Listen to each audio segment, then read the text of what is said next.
Stories help us to understand the world around us. They allow us to laugh, they allow us to cry, they give us the ability to feel and provide us with an outlet to heal. Join me as I get to know some of the amazing people behind the stories that we read in order to truly discover the story that has been hidden within each of us. My name is Bree Smith, and this is the AuthorPush Talkshow.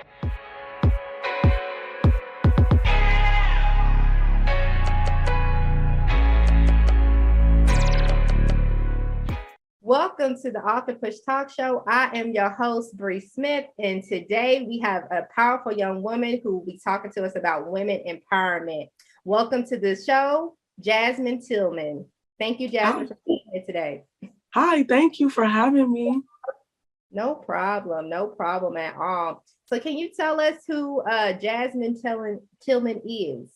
Yes, so I'm a self-published author, of course, a life coach, a life purpose coach, actually, and a motivational speaker. I'm from Toledo, Ohio, and I'm just, a young girl trying to find her way. Amen. I know today we're talking about your devotional journal, Get a Grip, Will Ya?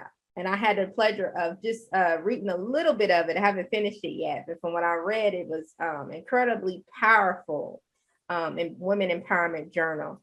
So can you tell us just a little bit more about your journal, your devotional journal you wrote for women? Yeah, so when I wrote my journal, this was a dedication to ladies because when I first was looking for what I wanted to be in life coaching field, before I even figure out what the name, I wanted to be a life coach. I just knew counselor or someone that wanted to help people. And I was going to start off with women, but I really like, helping everyone. So I dedicated this journal to women and women finding their way, and also just looking at it through my eyes, seeing the things that I went through and overcame as being a young woman that I am. And I wanted to apply that to others' lives so they can also see that we can get over, we can do this, we can push mountains if we allowed ourselves to. And this is the one thing that I wanted to really stretch in my journal. Amen. So like dive a little bit into like the different type of things you talked about. I know you had talked about your father and him being in jail. You also had talked about in the book even struggling with some identity issues, like wanting to fit in and trying to please other people, even relationships. Can you dive a little bit into those? Yes. Yes. So with my father, he's been, my father figure was my grandfather. He passed 2/22/13. That's how I remember it straight off. But February 22nd, 2013. And this was a struggle with me because also had my brother figure, which was my cousin.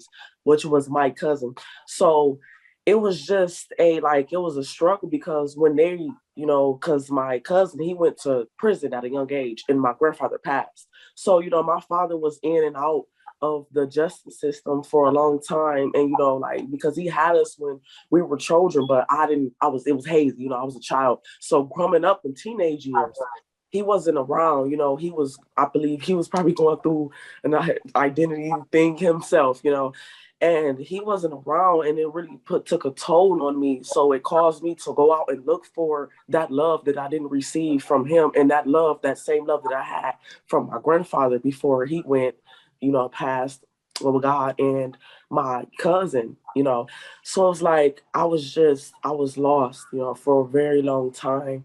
And it's like I erased my entire past life. I didn't want to talk about it, I didn't want to think about it. But this was another thing that was stopping me from reaching my true potential because I was trying to avoid these things instead of indulging in them and getting over them and owning them, because we're all human. And these are things that I really learned, coming up and growing up and paying attention to I'm going to say my elders, paying attention to them and understanding that the reasons why they have these traumas and they pass them down on us, the other generation. So that's my main goal, is trying to wipe the next generation of children and teens and, even adults, from the past generation, to really see that we can do this and we can be positive. It's all up to us. So that's one of the like the huge things, I struggled with for a long time was with my ex. He really, they say that teen years with the relationships, they not really, oh, that's just, and I understand that, but this person, this is what's making us who we are, like this is molding us as we're finding ourselves in our teenage years. That's when we love the hardest. Well, in my opinion, that's when I love the hardest. So that's, I just wanted to breach all of those things and, just really, I, I gave it all. I gave it my all, and I wasn't ashamed of anything that I went through anymore. And I was just wanted to shine my light. Amen. Like you touched on a lot of good points, and I want to come back to that shame point in a little bit. But I want to also talk about the daddy figure, right? Mm-hmm. I know a lot of times, especially as Black women, right? Mm-hmm. One of two things. I mean, you are blessed if you have a father and he's a great father that's in the home. Yes. But then there's also too, like if you grew up in like impoverished situations, we call it the Mm-hmm. hood, you know what I mean? Yeah. Yeah. Either your father could have been, in and out of jail, or your father Mm-hmm. could have been, running the streets, or your father could have been, abusive. And and for me, I know growing up, my father, even though he was present, but he was abusive. You know what I mean? Because he suffered from alcoholism and things like Mm-hmm. that. And so I know that really played a lot into my identity, because I remember it was like one time my dad had really literally told me he had wished he flushed me down the toilet. And that kind of stuck with me as a child. You know what I mean? Because I'm like, wow, if your own father don't love you, who else is going to love you? And so I'm sitting there trying to run out and find love everywhere, from friends, from relationships, didn't even care with who, right? I didn't care. Exactly. I wanted to be loved, right? I wanted to Right. be so much. And so I commend you for even talking about that, because I think a lot of times we want our fathers, right? Yes. Exactly. A relationship with our fathers, or even have a father figure that's in our life that's, Right. that can really speak to us, you know what I mean, and help mold us. But Exactly. you know what I mean? Yes. It goes for Black males as well, but I just know as females, like that's the first man that you love. And so if you see that, whatever you see, that's the type of man that you're eventually, you're going to get with the first guy. You know what I mean? Exactly. I've been in relationships with people and they were abusive. You know what I mean? But Mm-hmm. that's what I saw. You know what I mean? It doesn't necessarily mean that's what I needed. You know what Right. I mean? I wanted. Exactly. Just, you know what I mean? That's what you saw. So yeah, that was so powerful. But I also want to talk about the shame piece, because growing up, people do feel shame. You know what I mean? Especially growing up, you be like, man, because I'm not gonna lie, I was ashamed a lot of my past. You know what I mean? Mm-hmm. Yeah. It, but now I'm like, you know what? Like you said, I'm all about helping the next generation not to have to make those same mistakes. You know what I mean? And so I Mm-hmm. commend you on that as Thank well. Um, what advice can you give, even like women and young women who are going through, what we just talked about, like either you. Yeah. relationship issues with their fathers, or even they're in bad relationships currently. You know what I mean? Because they feel like, hey, this is it. I want love so bad. You know what I mean? Mm-hmm. Never experienced it. Like, what advice would you give them?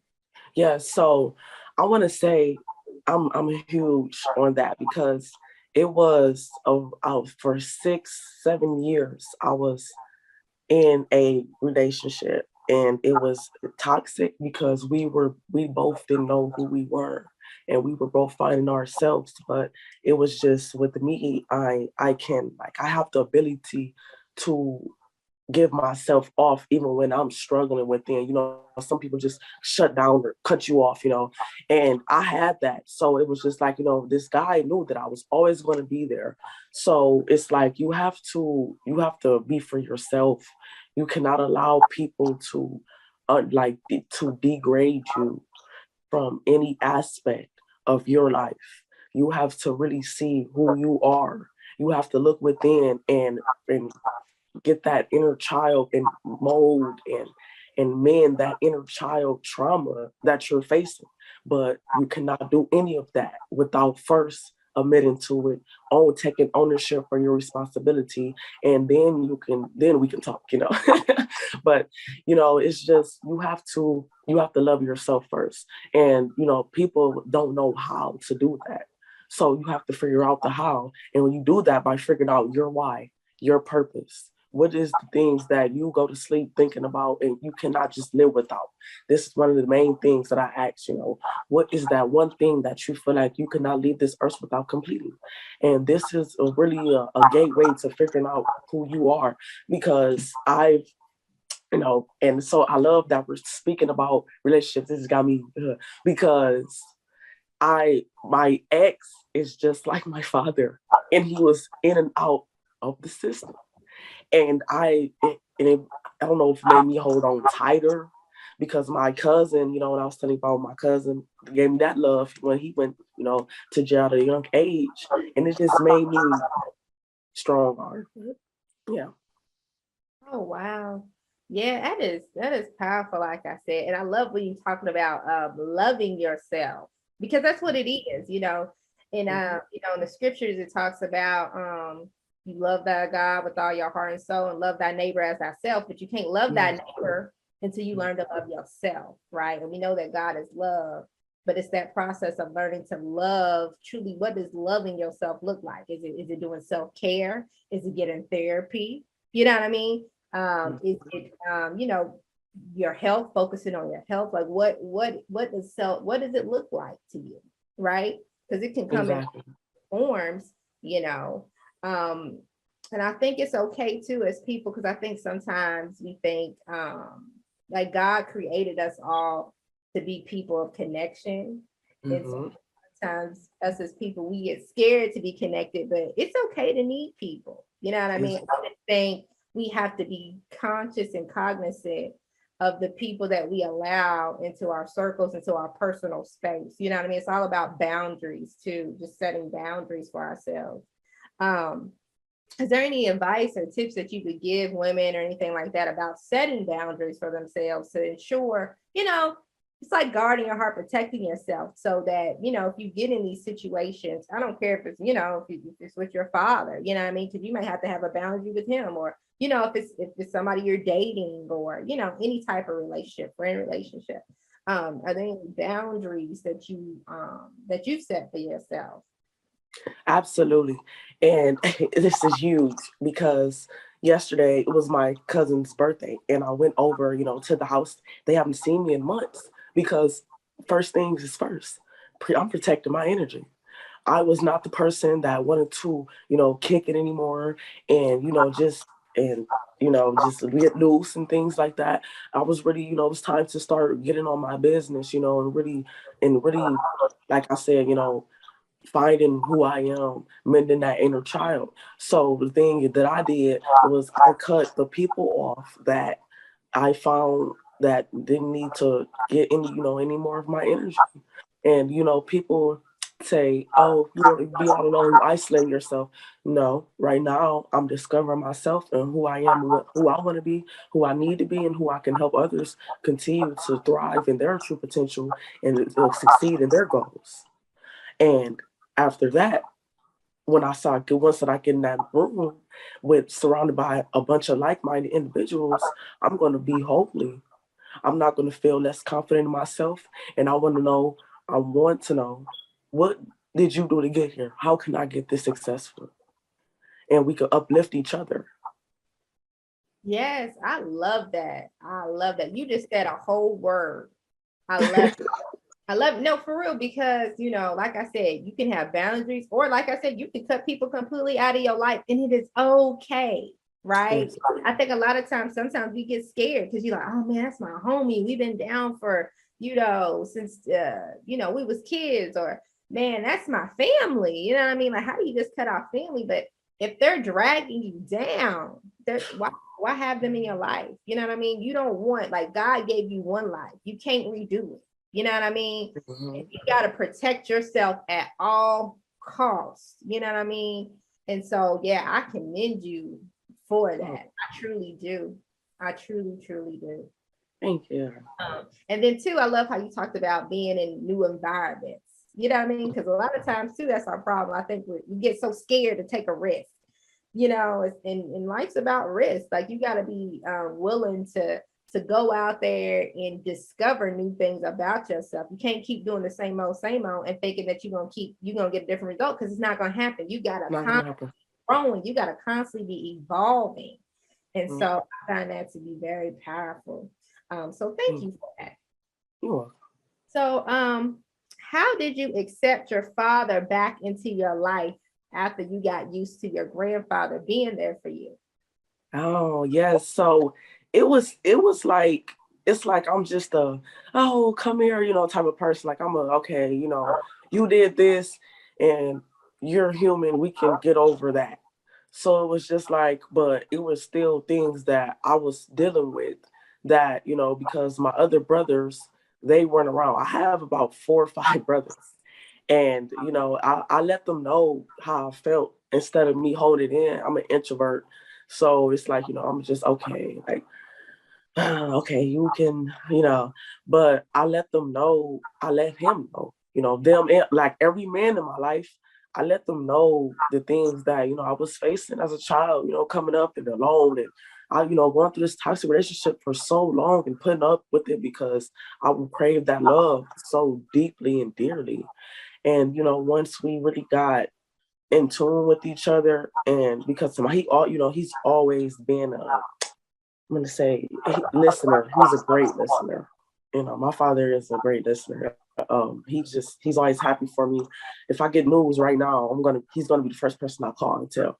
So it's like, we just kind of, I don't know if more Black families or do it, but we don't really talk about our problems. We just like, oh, hand me the remote or something, like after an argument or something, like, and it's like, okay, I know she's not mad at me or she's talking to me. So yeah, it's kind of like that. Hey man, I love that. And that's and I love that because that's what I wish me and my father had. I mean, me and my father have a better relationship now. Of course, we're in place because we have to both protect ourselves.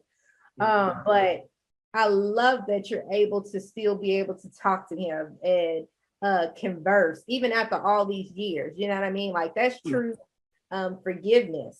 You know what I mean? To truly be able to do that and not hold all that in and be like, you know what you did to me when I was a kid, you wasn't even there. You know what I mean? Like you just like, hey, the past is the past and I'm gonna move forward my life. So I commend you for that. Thank you. Yeah. No problem. Yeah. No problem. So how long have you been writing? Is this something that you started or have you did this since you were a kid? Since a child, I've been writing. I love writing. And since my mother always tells me a little story about when I was a kid and I was in school, I don't want to say it wrong, but I think about kindergarten or one of those grades, one of those young grades. And the teacher told us to write a sentence, I wrote a paragraph. And I kind of remember that. And she was amazed because I can barely spell. I mean, that's powerful though. I feel like a lot of us, when it comes to our passions, like if we really look back in our childhood, we can kind of see where the Lord was leading us all along. You know what I mean? Yes. Because I was a big writer. I love to write, and I felt like that was the best way to express myself, especially as a kid. I didn't know how to else. I couldn't. I felt like I didn't have a voice, and so writing just really became my outlet. Yes. I commend you for that. I truly do. Thank you. So is there anybody you want to shout out or any contributors you want to shout out from writing your book? Sure, yes. Oh, yes. I want to shout out C. Renee. She really led me and guided me through everything. She has her coaching business. Also want to shout out my editor. She is so amazing. Zambia Geiger. She is so great. And, and I want to shout out my fans and my community for supporting me like no other. And I love it. I'm getting tongue tied because it makes me so emotional every day how much support, that because I deleted my old Facebook and made a whole entirely new Facebook with a lot of individuals that think like me, and it's always positivity on my timeline. And that's one thing that I really love. So thank you. Amen. Thank you so much, Jasmine, for coming on the show today. I would love for you to come back in the future and talk about your other works that you're creating. Absolutely. And thank you so much. And as always, guys, thank you for watching the AuthorPush Talk Show. It's a pleasure. My name is Bruce. Until next time, I'll see you later.